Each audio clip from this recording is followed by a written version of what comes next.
Halo, Assalamualaikum warahmatullahi wabarakatuh. Nama saya Intan Puspitasari, saya mahasiswi D4 Teknik Otomasi Politeknik Perkapalan Negeri Surabaya semester 6. Kali ini saya akan menjelaskan langkah-langkah untuk membuat JSON Web Token atau JWT menggunakan kode Igniter dan akan diuji coba menggunakan Postman. Pada percobaan kali ini, kode Igniter yang saya gunakan yaitu kode Igniter 4 dengan PHP versi 7.3.20. Sebelum melakukan percobaan, langkah pertama yang saya lakukan yaitu saya mengaktifkan atau men-start Apache dan MySQL pada SAM. Jika sudah, maka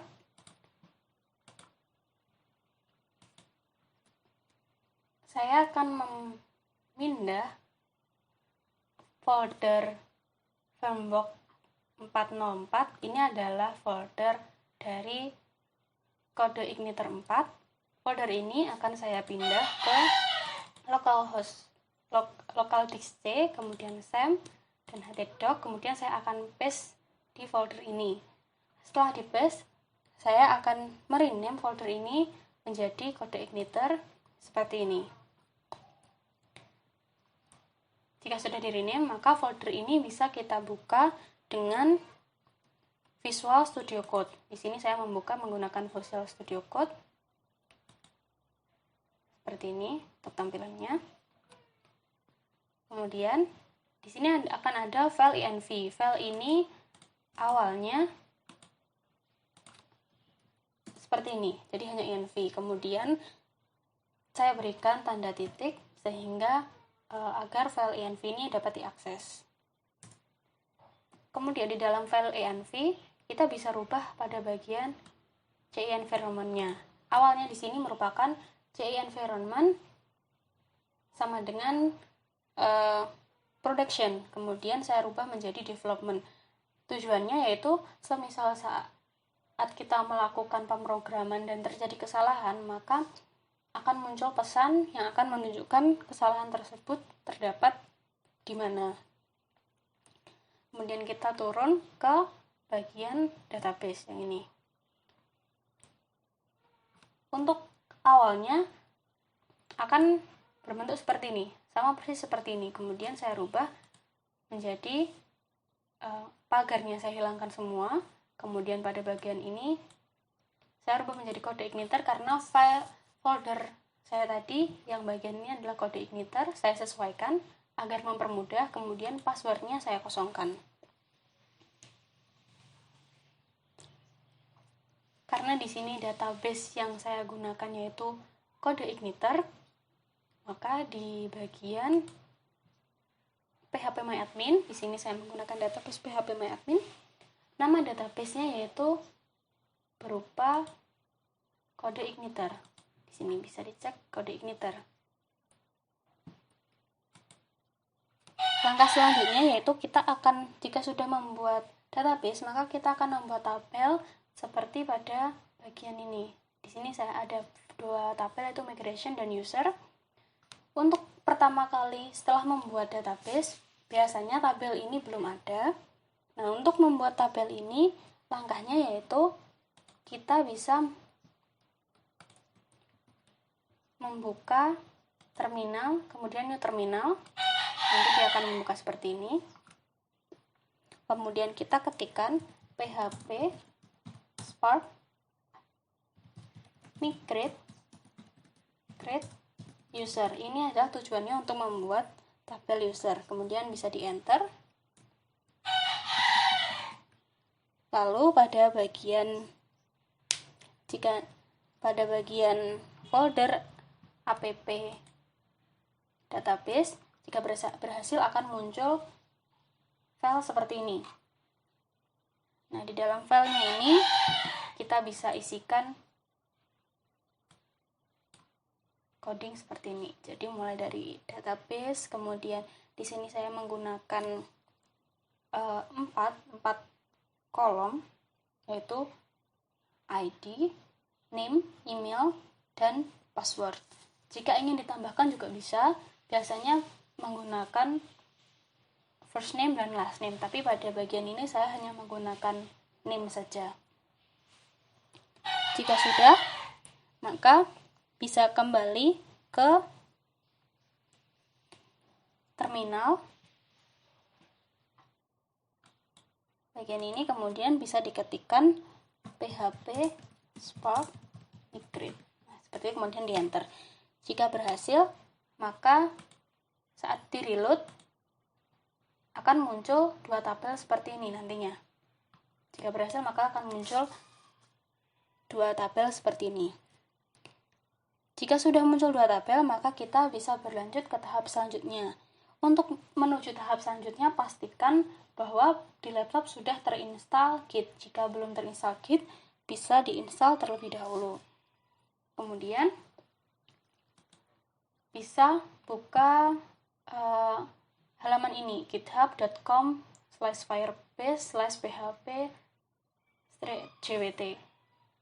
Kemudian pada bagian ini kode kita bisa kopas. Kemudian kita kembali ke Visual Studio Code. Di bagian Visual Studio Code di sini ada bagian third party, app kemudian third party.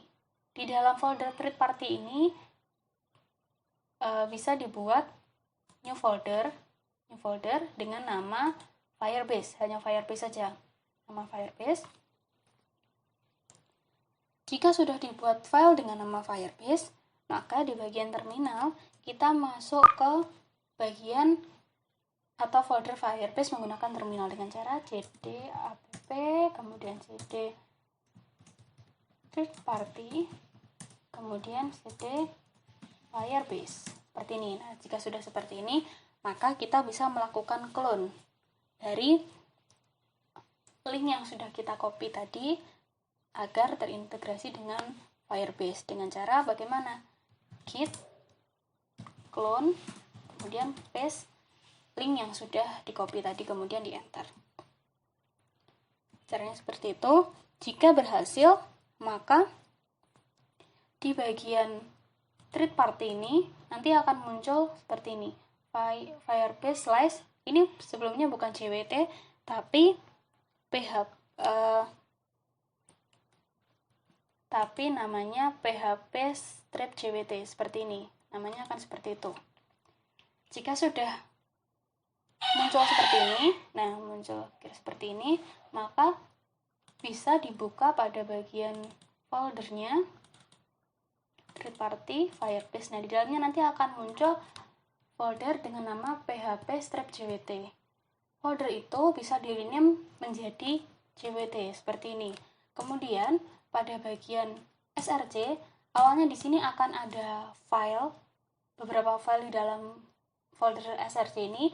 File itu bisa di-cut, kemudian dipindah ke folder jwt ini menjadi satu. Jika sudah di-cut, maka hasilnya akan seperti ini, menjadi satu seperti ini. Nah, ini adalah yang hijau, warna-warna hijau ini awalnya merupakan folder yang berasal dari src kemudian dipindah ke folder jwt. Jika sudah, maka bisa masuk ke folder app kemudian config. Di dalam config ini akan ada file dengan nama autoload.php. Di dalam folder autoload.php bisa diedit seperti ini. Jadi kita tambahkan pada bagian ininya Firebase app path kemudian third party Firebase seperti itu. Kemudian di save. Setelah di save, kemudian bisa masuk ke folder app model. Nih, bisa ditutup seperti ini untuk memudahkan. Kemudian masuk ke bagian model. Di bagian model ini bisa kemudian membuat file baru dengan nama out_model.php. Folder ini awalnya akan berupa kosongan, kemudian bisa diisi seperti ini.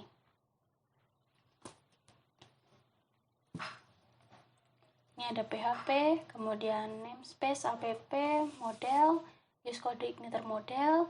Di sini kelas out model seperti ini, out model. Kemudian tujuannya adalah protect table user table karena nama table kita tadi user. Kemudian ini saya membuat untuk bagian registrasi. Bagian registrasi ini bisa diisi seperti ini, query this insert data. Kemudian di bawahnya saya juga membuat untuk loginnya. Di sini saya membuat cek login. Nah, seperti ini. Kemudian cek data ketersediaan dari login itu tadi. Untuk bentuknya seperti ini. Jadi bisa disesuaikan seperti ini. Di sini saya menggunakan cek login untuk mempermudahkan. Jika sudah selesai di out_model, kemudian kita bisa berlanjut ke folder controller.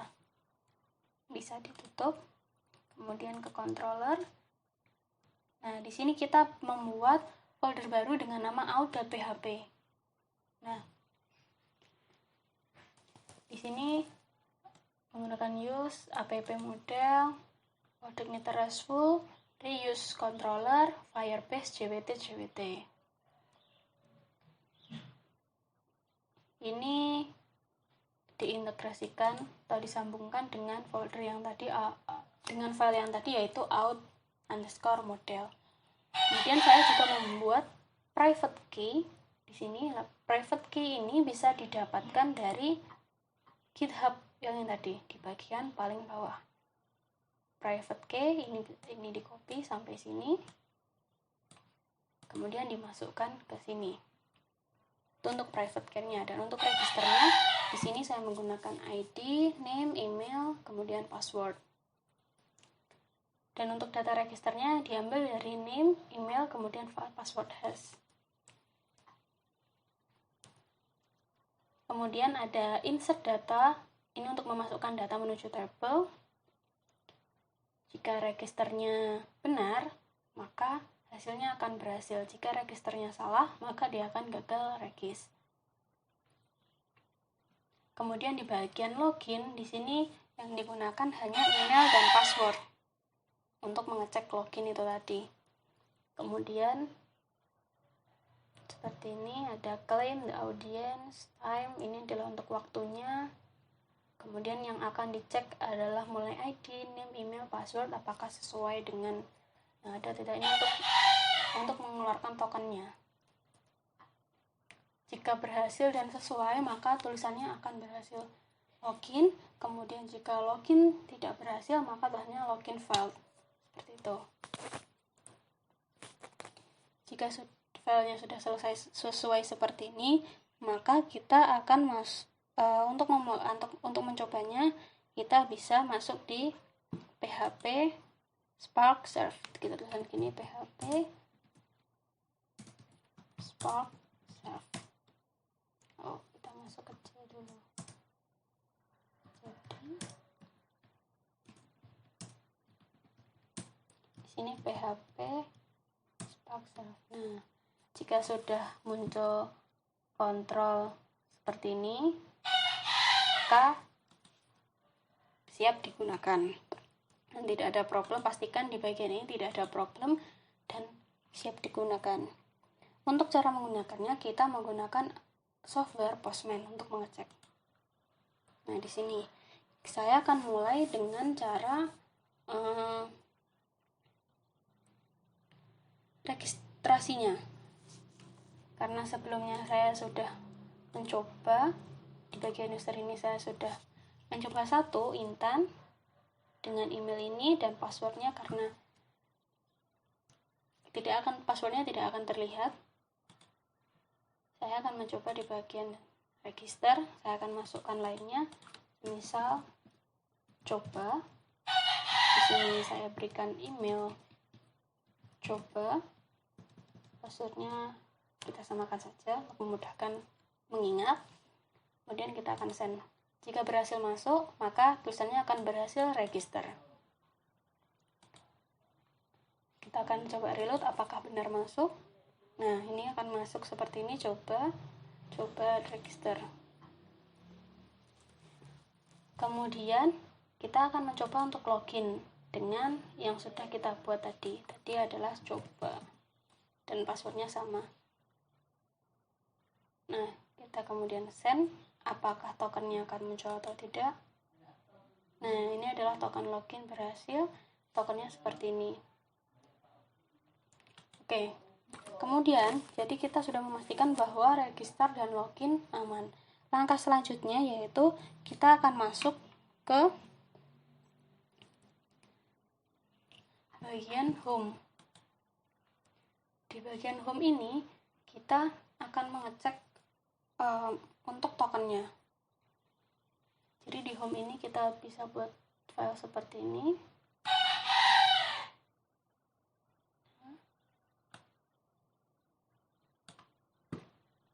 Index private key no outreader this request get server HTTP authorization are explode out header, kemudian tokennya ARR.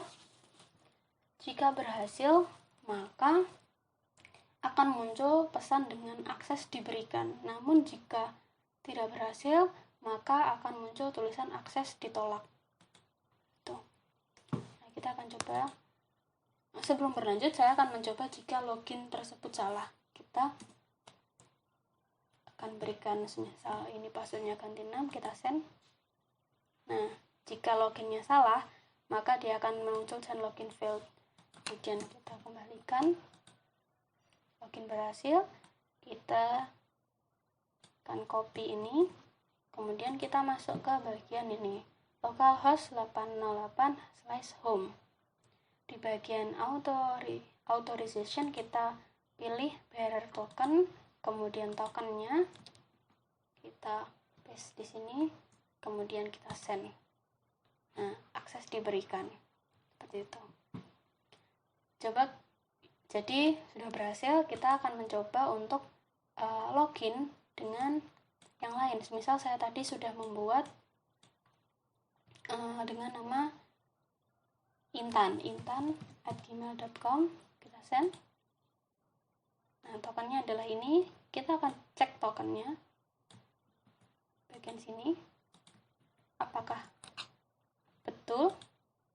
Nah, akses juga diberikan. Kita akan mencoba untuk membuat satu lagi, semisal dengan nama ppns. Kemudian ya ppns. Kemudian ininya QWERTY 123. Oh.